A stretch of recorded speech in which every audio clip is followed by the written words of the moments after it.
Okay, today on the show, my guest is Sergio Nazzaro with 8Z Real Estate in Denver.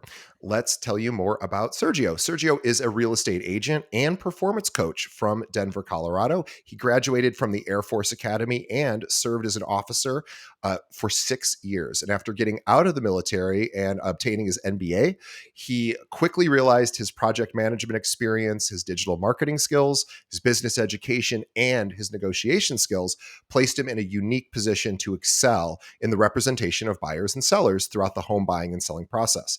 Sergio is now on a mission to help entrepreneurs have it all in their marriage, their health, and their business. Please follow Sergio on Instagram, which is at Sergio.Nazzaro. That is Nazzaro. We will have a link to that in the show notes. And also check out Sergio's website where you can listen to his podcast and also consider becoming one of his coaching clients, which is becomethestandard.live. Becomethestandard.live. There is a link to that as well in the show notes. Sergio, super excited to have you. Thank you for having me, DJ. I really appreciate it, man. That was quite Well, the intro. Well, I'll tell you, this is going to be, I put a lot of energy into the intro because as a podcast host yourself, I don't have to work as hard today. So I am really excited because I just did my heavy lifting. Seriously, I love talking to people who have podcasts because, well, number one, the conversation tends to be, just more fluid and natural. But also, when people come on our show, I'm talking to the audience for a second. When people come on our show, we ask them some questions just so we have some prompts of things to say in case the conversation lulls and we just need to fill some time or transition to a new topic. Sergio has some amazing ones, and I never ever get to them in my show. So we are going to make sure we get to some of these before the end of the show. But let's start at the very beginning. And I'd love to know how you got into real estate and why real estate. Yeah, it's interesting. So when I got out of the military, I had just got back from Afghanistan, and I decided, well, I don't know what I want to do with my life. I'm going to go get my MBA, which that's why most people get it.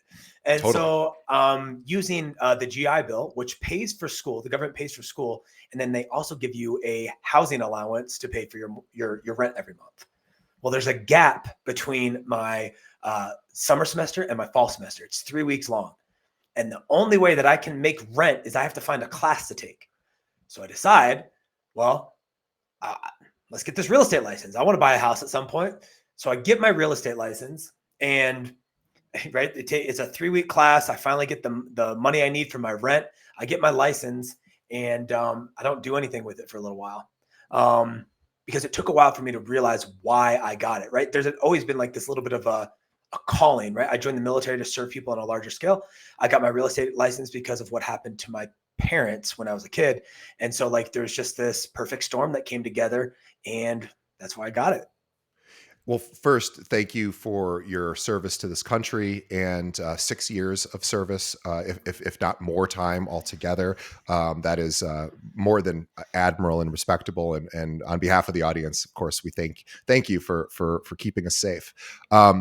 Curious to hear the parent story. So tell us. I hope it's not too tragic of a story as I'm laughing. I hope it's not. But I'm interested to hear sort of what happened so that turned you into, where a real estate agent. Yeah. Listen, just to kind of, preface this, like, I'm really grateful that it happened. So it is a little tragic, but it all worked out.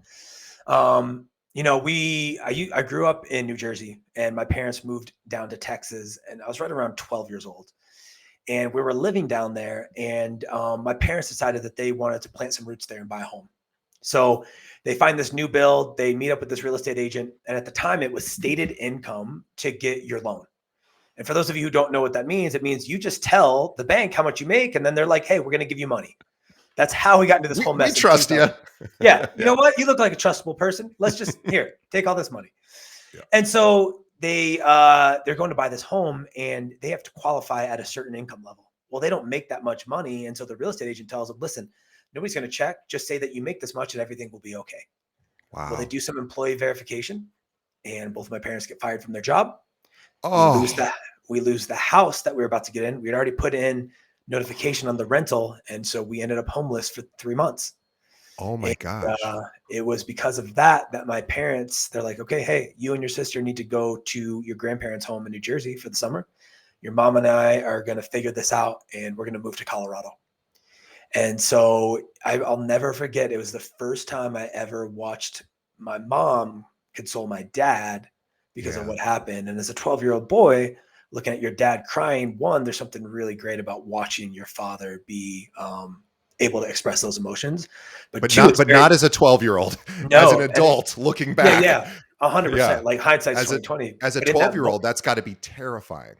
it was. And you just feel so helpless as to like what's going on. And because of that one moment, that's the reason I had to join the military. That's the reason I had to try to get into the Air Force Academy, because my parents couldn't afford college. I had one option. And it really was a domino that has set everything else in my life down this amazing path. Wow. Well, I am, that is an incredibly, unfortunate story about what happened to your family. I obviously, things have all worked out for you in particular, and has led you to this path. And it's like, sometimes the gift of these tragedies, there's this gift that sort of shows up later. But seriously, a terrible story there, and but also a good reminder to everyone listening about why being ethical and honest is just the only way to go, because you don't just possibly damage your own career or your license, or you're hurting families if there's anyway. But Yeah. yeah, I'm sad to hear that, but obviously, it's funny. You talk about being in the military, which is a service position, right? It's like in the very nature of the job. And real estate, I feel, is a service industry as well. So I'm curious. Oh, well, there's a lot of things, of course, I'm sure you learned in the military: discipline, structure, lots of things that I wouldn't know about, like you do. I'm curious on what you learned in the military, how it ends up serving you today. Are you taking some of those lessons and skills and bringing them into the real estate game? Oh, absolutely. I think just high level, right? Just a general sense of core values, right? The Air Force, right? Integrity first, service before self, and excellence in all we do. And I've tried to encapsulate that in the way I run my business. Like, I will talk you out of a home if it's a bad financial investment, Yeah. right? I need to be able to put my head down at night knowing that we made the Yes. right decisions, right? And Yeah. yet there is this pursuit that I'm on to be the absolute best at what I do, to serve my clients at the highest level. Doesn't mean I don't make mistakes, but I'm definitely doing that. And so there was those core values that really became part of my DNA. And I took those into this industry because I feel like it's lacking quite a bit. And you've seen this influx of agents. Now there's like kind of like a bunch of agents getting out, but you saw this influx of agents getting in when the market was hot and things were easy. Well, the barrier to entry to this thing is really low. And so when you have that, there's not a whole lot of like people holding each other accountable, except for some of these boards. And even that's debatable. So I brought that in. And I think the other part about this is like, this job, there is nobody watching you. There's nobody telling you to wake up. There's nobody telling you to make the phone calls. There's nobody telling you how to get the business. I mean, you can get coaches, but at the end of the day, it's you. And so what I took from that is like, cool, I have the discipline that I need, that I had it in the military, and I can carry some of those foundational frameworks into this career. And simply in taking that and then run project management skills when I was an officer in the Air Force, like I'm leaps and bounds above everybody because I've simply just Yeah. taken that and applied that to this. Well, the one thing that I know we want to talk about, which I think complements what you just said, is about stress management. And I know this is a really important topic for you, and I'm simpatico with you. I absolutely believe. I went through a home buying experience a few years ago, and I'm in this industry, and it wasn't my first home that I purchased. So you'd think I'd be like pretty used to the experience, although I haven't done it that many times. But just being around the industry, you'd think I would know sort of how it goes. And I was completely up and down throughout the process. And it wasn't all that complicated of a sale. Mhm. There weren't a lot of, sort of pitfalls along the way, or stumbling, blocks or whatever. It literally went pretty smooth, and I was still completely out of my mind stressed. So I came out of that experience going, gosh, how, people don't really talk about the stress management of it, the management for the agent themselves to handle their own emotions, and then also to how to, reduce the distress level of their clients when those challenges happen. And I'm so glad that you want to talk about this, because it doesn't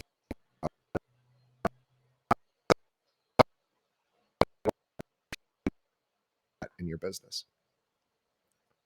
Sorry, you broke up there for a quick second, but Sorry, I was saying about stress management. Like, what does yeah. stress management mean to you, and how do you apply that in your business? Yeah, I think the way I look at this is like, as the professional in this transaction, you are the eye. You are the quarterback. You're making sure that everything is working together. And if you as the agent don't have the ability to manage your stress, how can you bring the power and the capacity that is required to make the space for your clients in a stressful situation and to handle this without getting caught up in all of the emotion and the money and the potential emotions of the other agent or the seller or the buyer on the other side? And so I think it really starts with the skill set of you being able to manage yourself and lead yourself through stressful situations, being able to recognize what those are, put yourself in the best possible position to handle it so that you can lead your clients. And I think a lot of times, right? I just had experience today. Agents have no fucking boundaries in their business. That's They're true. working. I'm getting calls at like 10 p.m. and I'm asleep. So I don't answer calls after 7, right? So my do not disturb goes on. People are trying to write offers at 10 p.m. I'm like, get the hell out of here. Right. Like, one, you're not allowing your clients to make a decision when they're in the best frame of mind. Nobody wants to make a decision at 10 p.m. at night.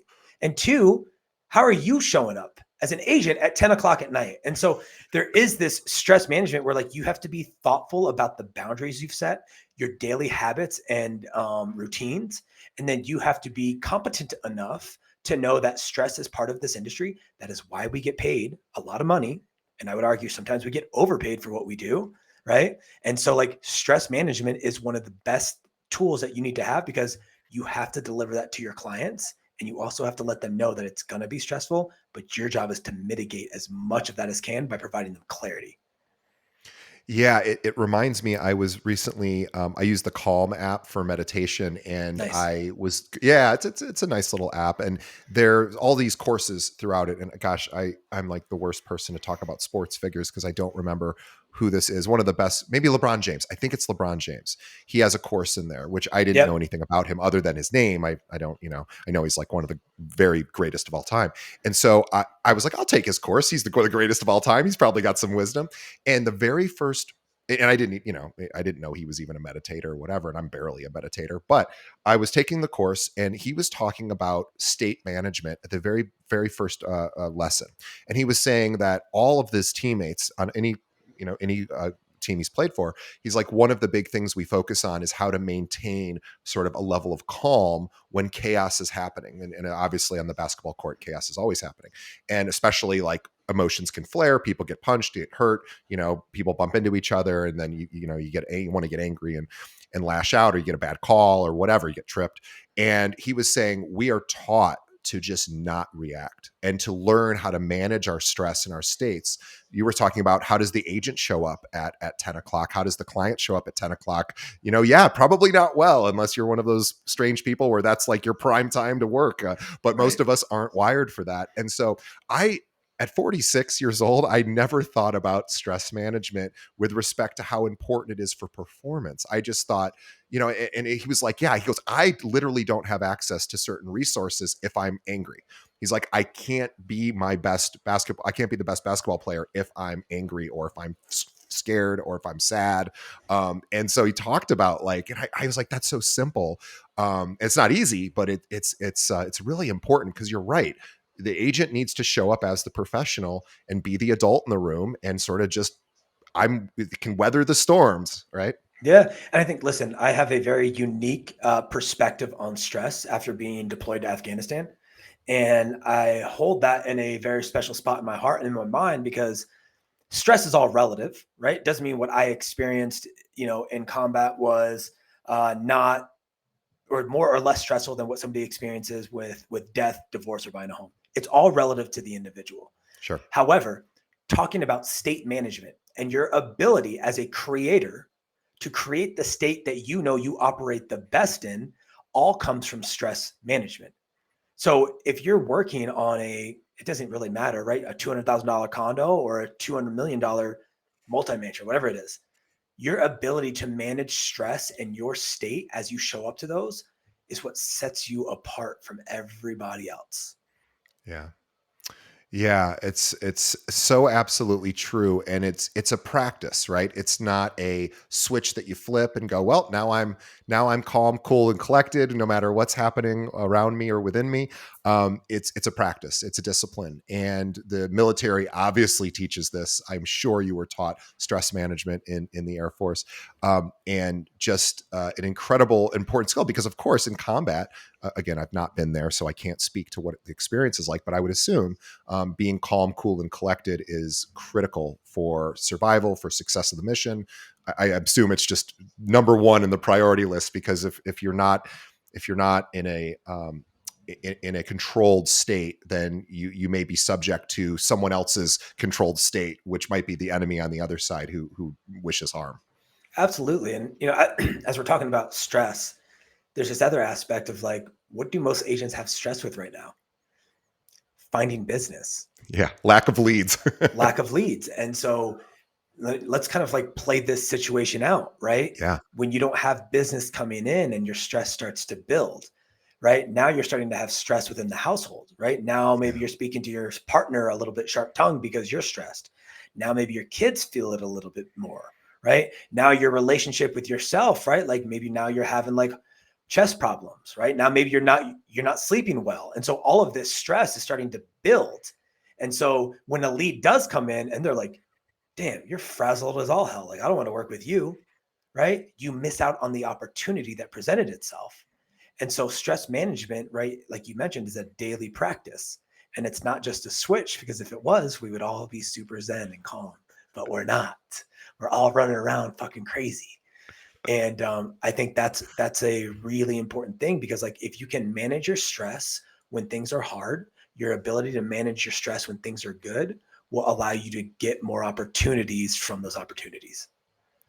100% agree. And I think you said something at the very beginning about boundaries, which ties into this, which is every agent should know when they are working at their best, their natural sort of rhythm of their body and their mind, what parts of the day, the evening, the morning, which parts are you at your peak, where you can actually you're firing on all cylinders, you're calm, you're collected, but you're productive. And if it's not 10 o'clock at night, then maybe taking phone calls at 10 o'clock at night or replying even to text messages.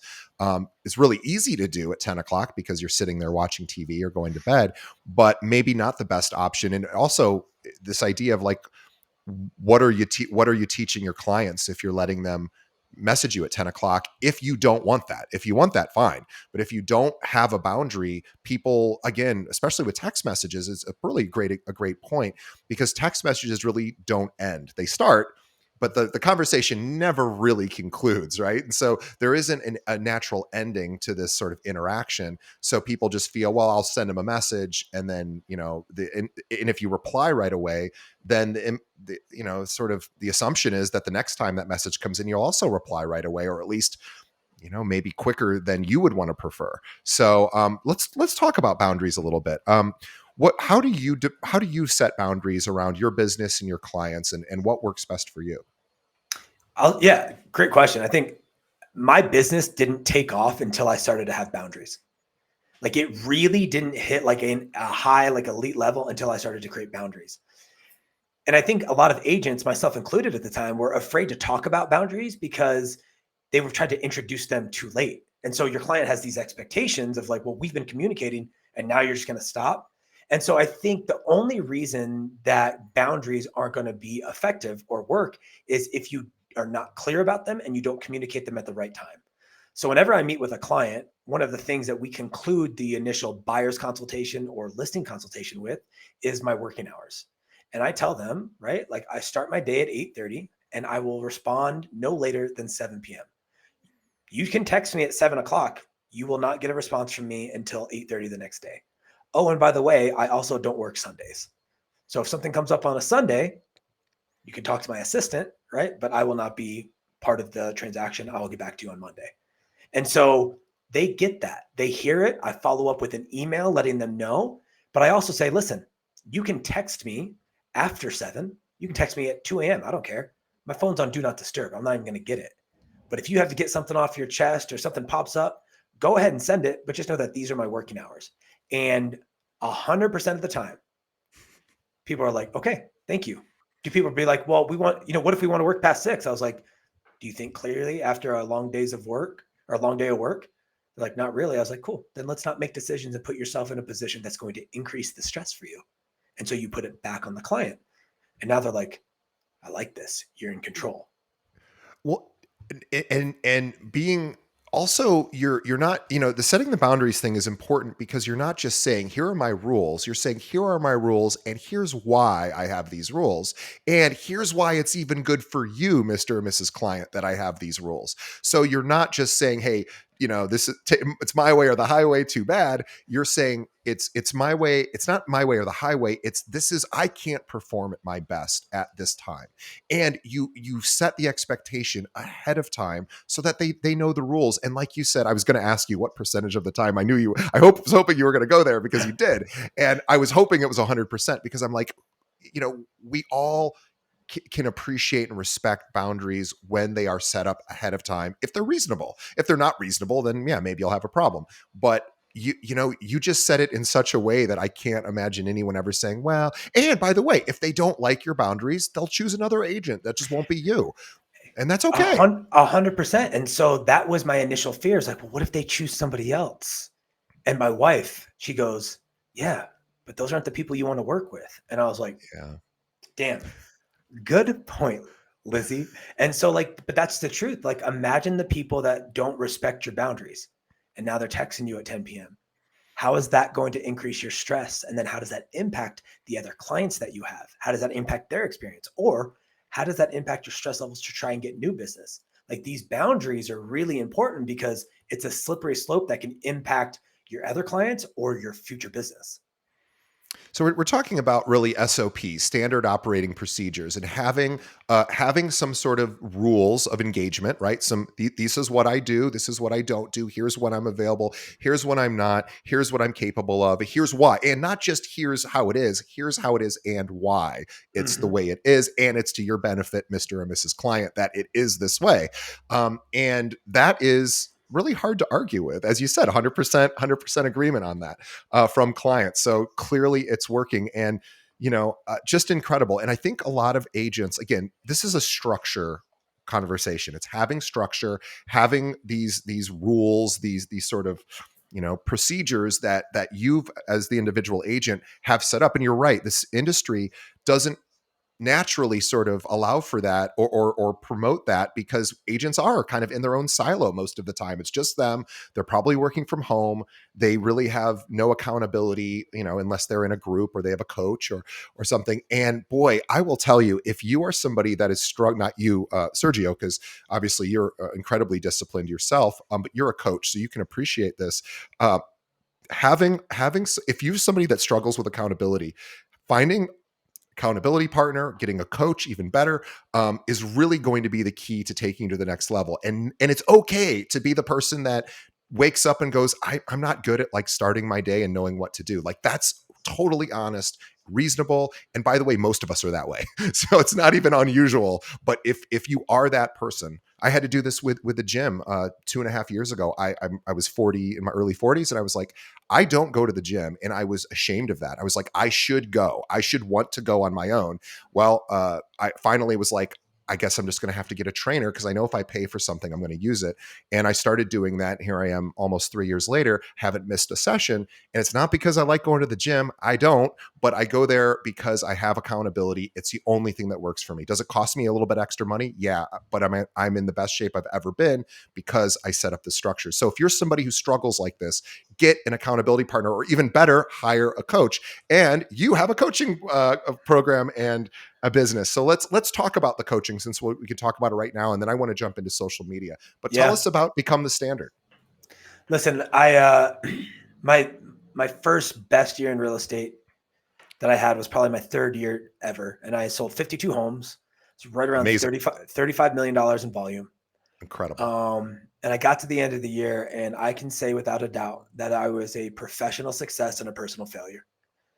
My wife looked at me, and we were struggling. We had to get into couples therapy. We had called off our Sure. wedding. I was hanging out with my parents, and they would say things like, "Dude, like you're in the room, but you're not in the room." Like, because I was always on my phone, I was always doing something else, and like to hear those things hit me right in the fucking face, I was like, "Damn, this is just like this is not who I was meant to be." And I know a lot of real estate agents struggle with this. I know a lot of entrepreneurs struggle with this, right? Like you're going down this thing, you're trying to make this money. It's addictive. Like I get it.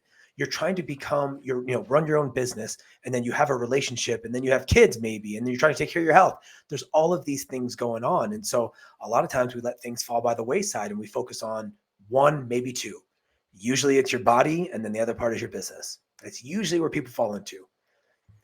And I just started thinking, right? I got a coach, and he's like, well, what if you could have it all? I was like, what do you mean? He's like, well, what if you could have it all? What if you could have the business that you want, the relationship that you want with your wife and your kids? You could have a connection with yourself where you can make decisions with confidence, knowing that you're moving yourself in the right directions. And that at no matter what age, you had an elite body. I was like, oh, that sounds great. And so I've been down this path of working on that for a long time. And so now I'm setting up my own company to do the same thing. And that's simply to teach entrepreneurs how to have it all in their life. Because what I found is that when your relationships with yourself, your spouse, your kids, and your fitness are all on point, your business will take care of itself. And what I found is once I was able to get aligned on those, and not perfect, I want to be very clear on that. Like I still have my struggles, but once I was able to get aligned on those, was the first time I made $1 million in a year. That's incredible. And it's not shocking, but it is awesome to hear. And I like hearing these kind of success stories repeated because we do tend to focus in these compartmentalized ways, right? We focus on our health and we get to the gym and we get our body in order, or we work on these little sort of one-offs. They're important, but we don't sort of see it holistically as easily as we could see, I don't go to the gym and I need to focus on that versus like, well, if I did go to the gym, how would that impact my business? How would it impact my relationships? How would I be able to show up for my children or my wife or my friends, my coworkers, my Mm-hmm. clients? Right there is a lot of benefit to getting everything in line, and I do believe that balance is impossible, but you can get close. And if you can just get close to being in balance, boy, you're right. Well, I mean, look, you're living proof. You went from unbelievable. And by the way, 35 million in your third year is insane in and of itself. But you said it came at a cost, right? It was like, that is a huge metric of success for anyone listening to the show. I bet 99.9% of our listeners didn't achieve that level of production in their third year, but maybe you wouldn't want to if it means you're going to, other things are going to suffer. So this is really, Yeah. I could not agree with you more. Getting in alignment and taking care of it.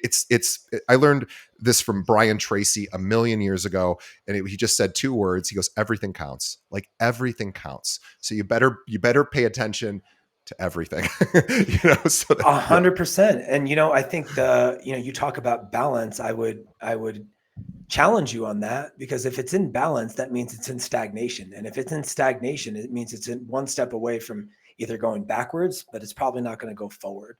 And Yeah. so it's semantics, but it is important. And so when you think about how all of these impact each other, I just want to make this like final connection on this, right? Like the way you take care of your body and working out and your nutrition, when you look in the mirror, right before you get to the shower, you look in the mirror naked and you're like, damn, I like the way I look.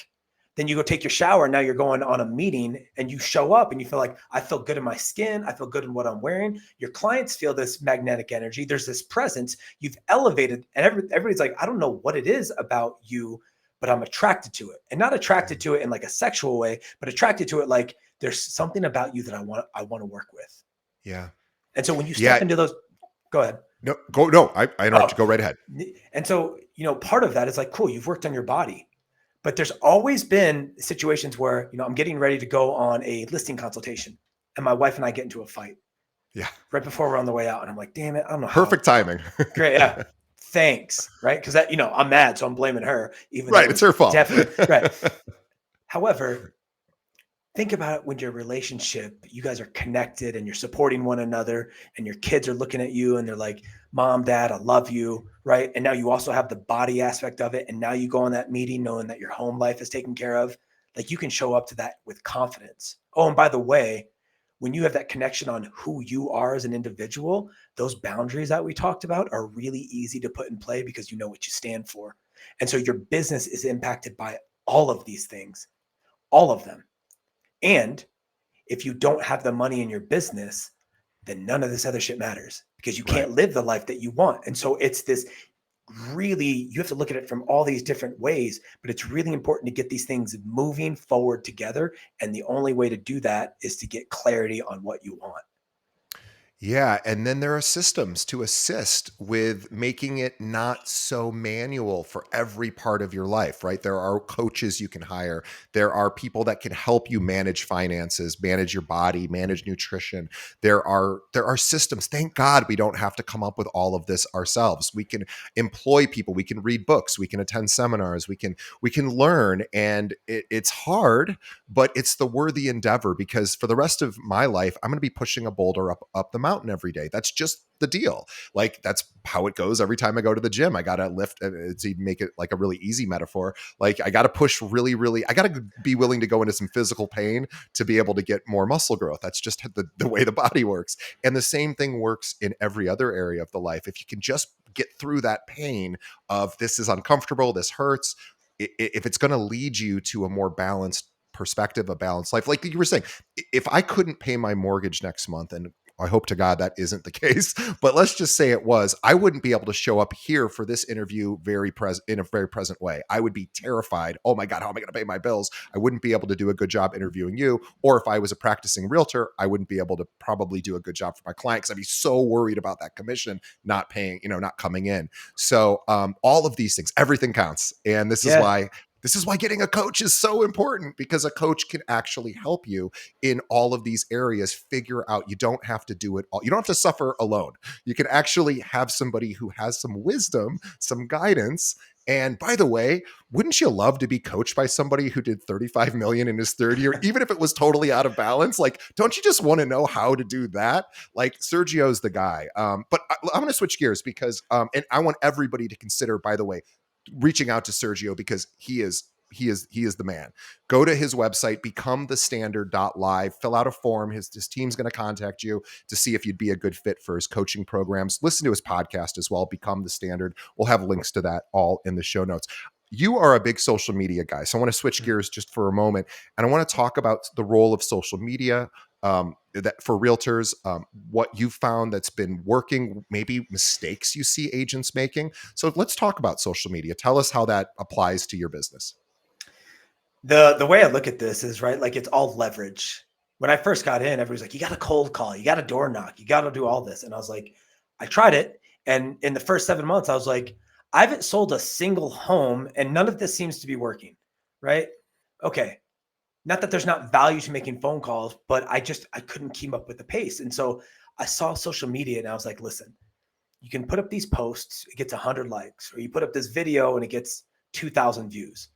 I started to ask myself, would I ever make 2,000 phone calls in a day? I don't even think It'd it's possible. be a long day.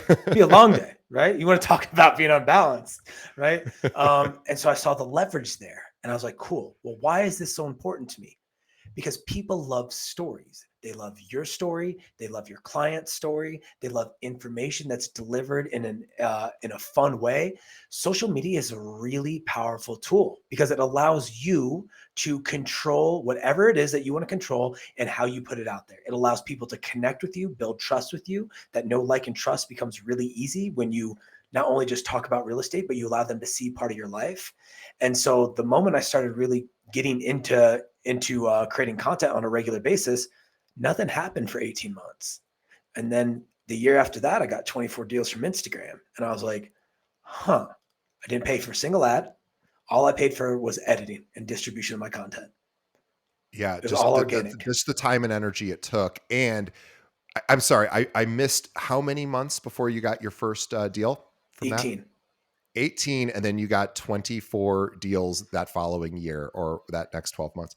Um, it- yeah, well, those results clearly speak for themselves. How often were you posting, and what type of content did you find worked best for your audience? Yeah. So I think people want to see you. There is this speaker that came to our conference. Her name's Chelsea Peets. Go follow her on Instagram. She's a really good coach. She said, your brand is not a house. Nobody really gives a shit about your under contracts or your new listings or anything like that. Yes, you should promote them, but that's not what's going to get them to like you, because Right. you, DJ, are not just a real estate agent, right? You're more than that.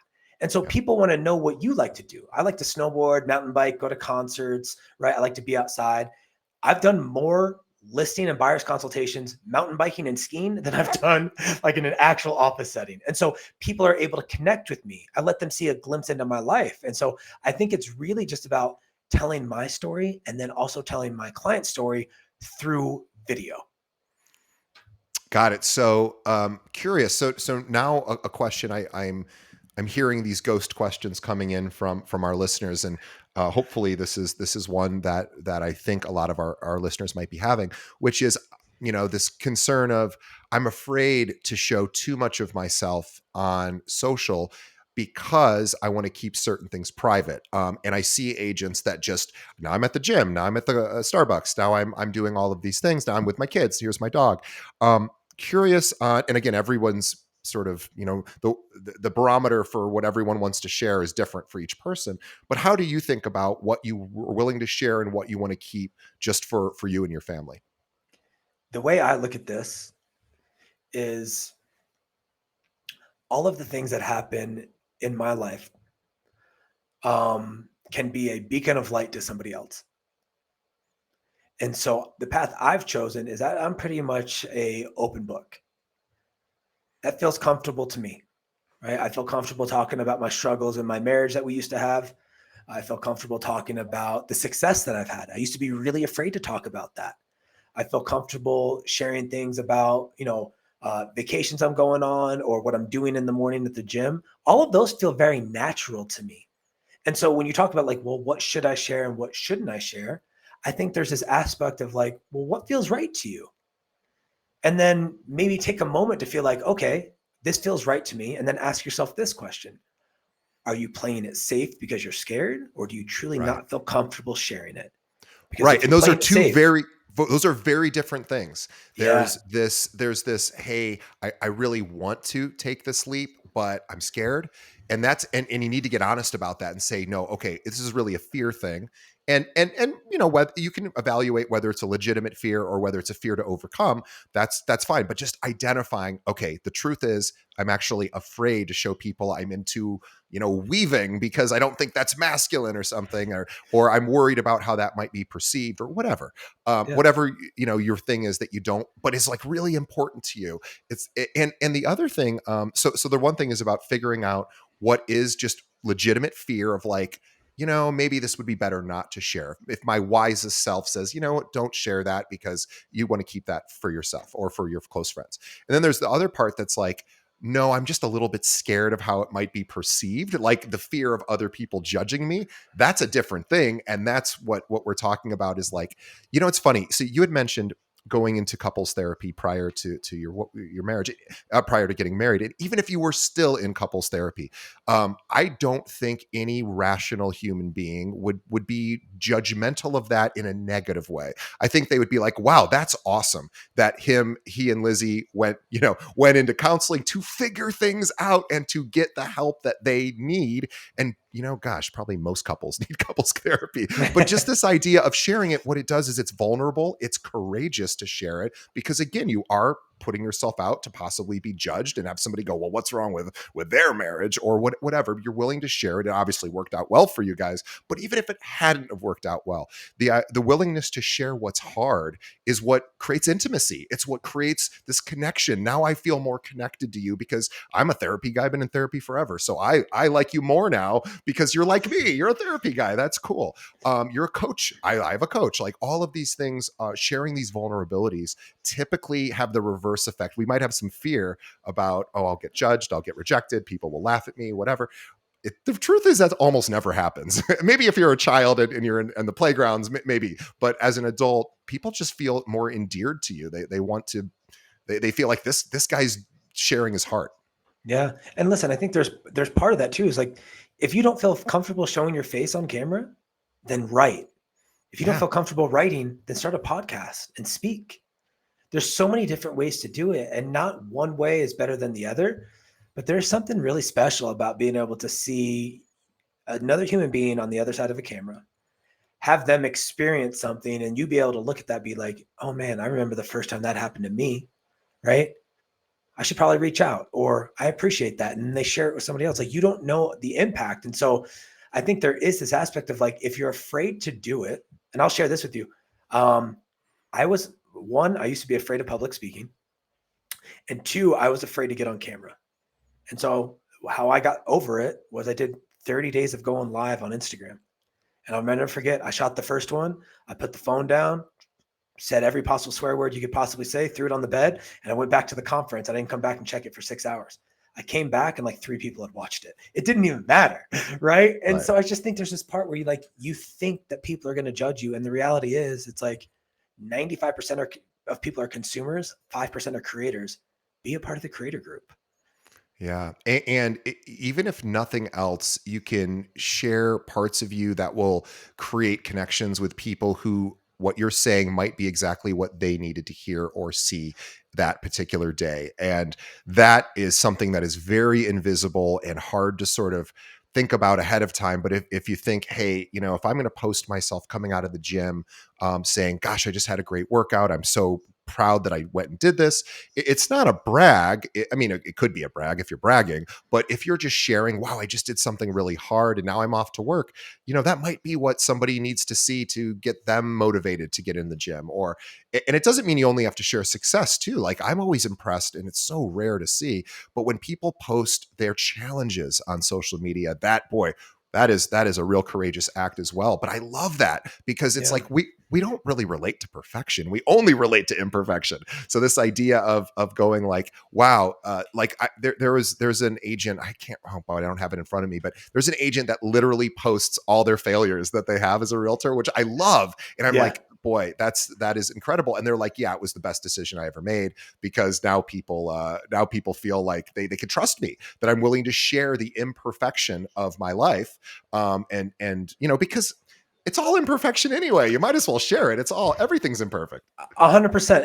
And I'll share this, like probably the most vulnerable moment that I've had probably in 2023. Um, my wife and I had a miscarriage about a month and a half ago, Mhm. and it was really, really hard. And as part of my coaching company, I'm trying to let people see that your ability to be vulnerable and process these emotions have an impact. We've talked about all this, right, DJ? I get on and I share what it's like to manage miscarriage as a man. Nobody talks about it. Right. I've never had so many people reach out, share their stories with me. We have conversations. I'm talking like hundreds of people. And now I have a deep connection with these people about a mutual experience that nobody wanted to talk about. Yeah. Was that hard for me? Yes. Am I telling you to go do it? No.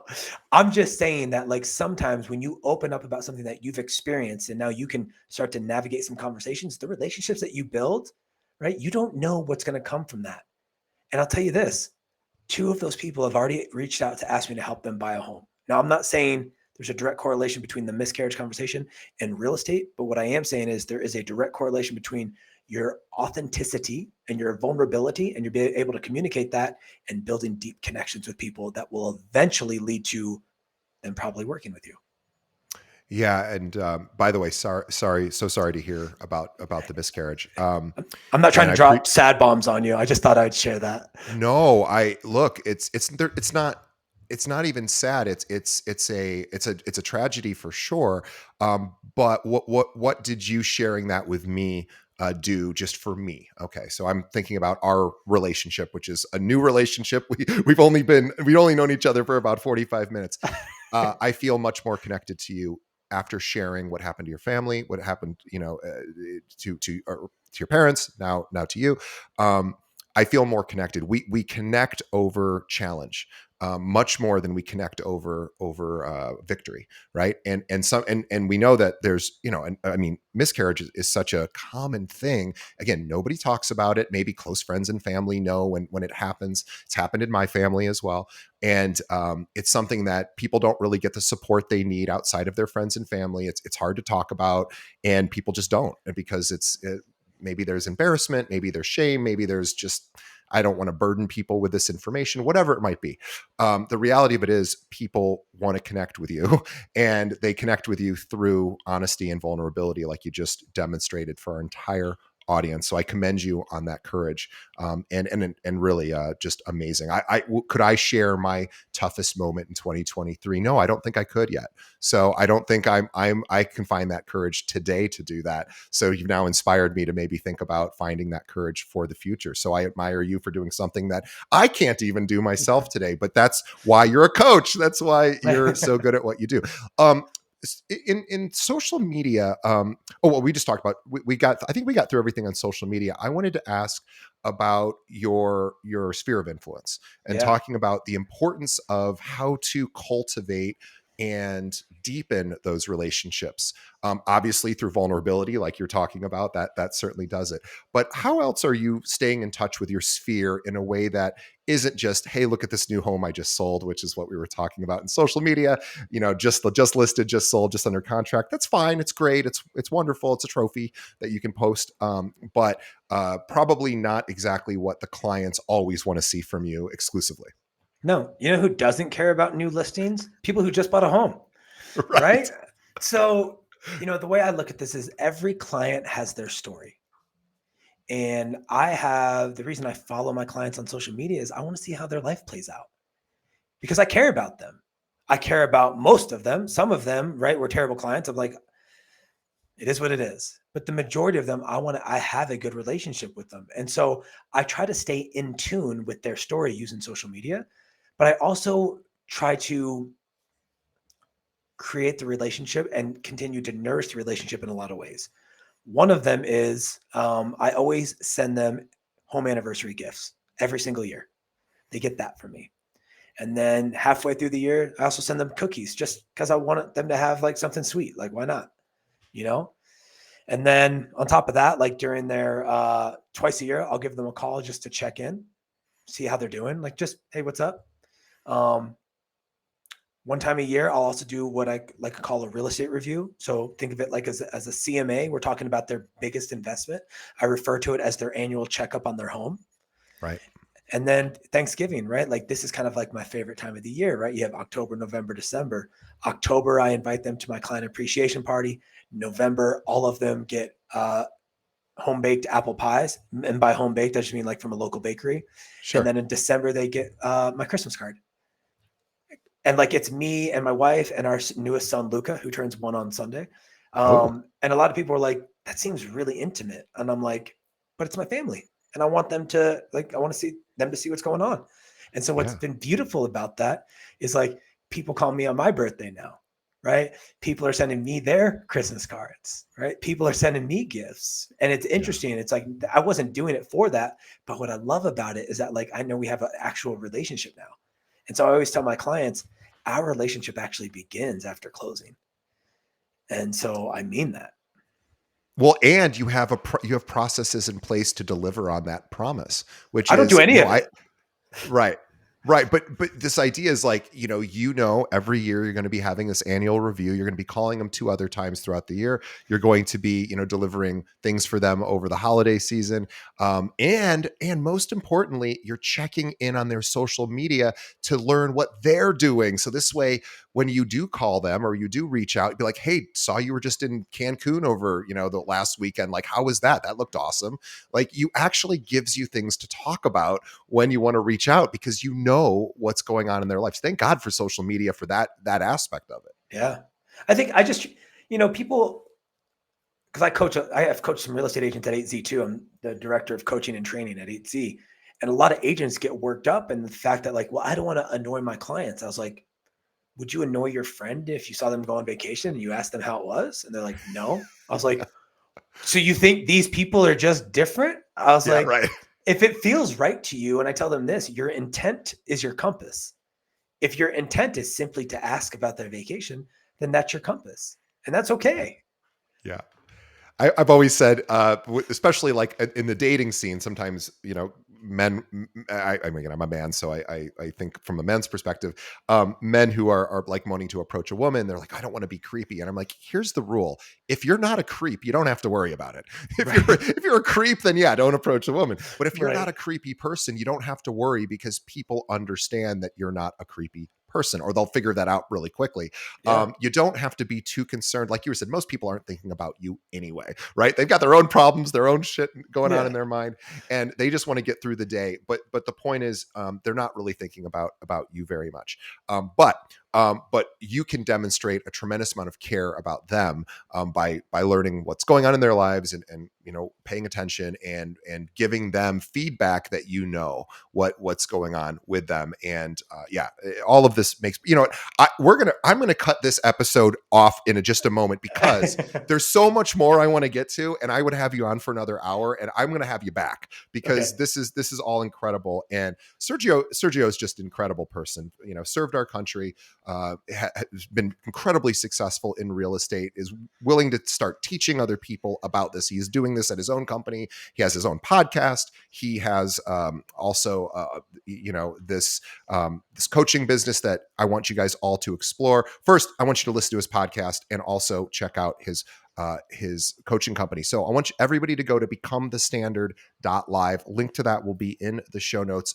And I want you to consider learning more about Sergio's coaching program.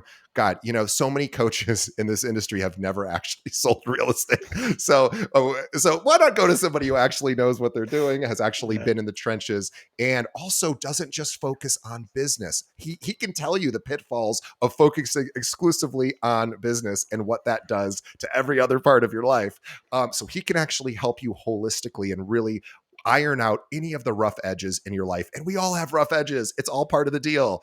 And so having somebody that can help guide you through those rough edges. I mean, our best thinking got us to those rough edges ourselves, right? So if we could solve all our own problems ourselves, we would. Guess what? We can't, but we can get help when we need it. And Sergio's there to help you. So listen to his podcast, Become the Standard. Go visit his website, becomethestandard.live. Check out his coaching program. Follow him on Instagram. Watch what he's doing and consider getting through some of those fears yourself. Guess what? Nobody likes the way they look or sound on audio or video. Nobody likes it. So if you're like, I don't like the way I look and sound, join the club. We're all in that same club.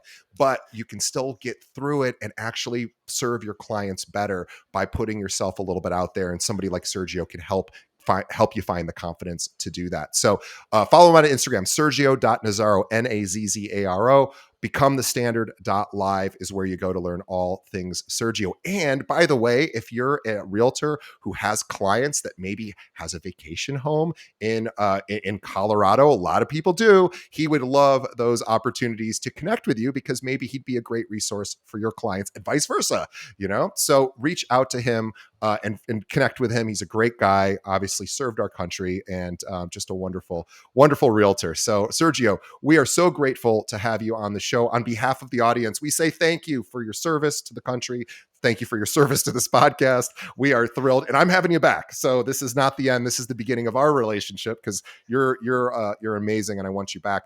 And on behalf of Sergio and myself, our audience is also amazing. They are the reason we keep this show going. You're the reason we have sponsors. You're the reason that we've done almost 500 episodes. Thank you. Thank you. We love our listeners, our viewers. Please tell a friend. That's the only thing I'll ever beg of you.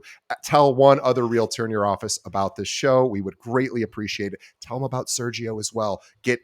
Check out his podcast, Become the Standard, and anyone who else might need coaching. And guess what? Most brokerages aren't even doing coaching anymore. So you need to find somebody like Sergio to do that. So reach out to him. Oh, on behalf of the audience, thank you, Sergio. And on behalf of Sergio, we thank the audience for being on board with us. So thanks, everyone. We will see you on the next episode. Thank you, Sergio.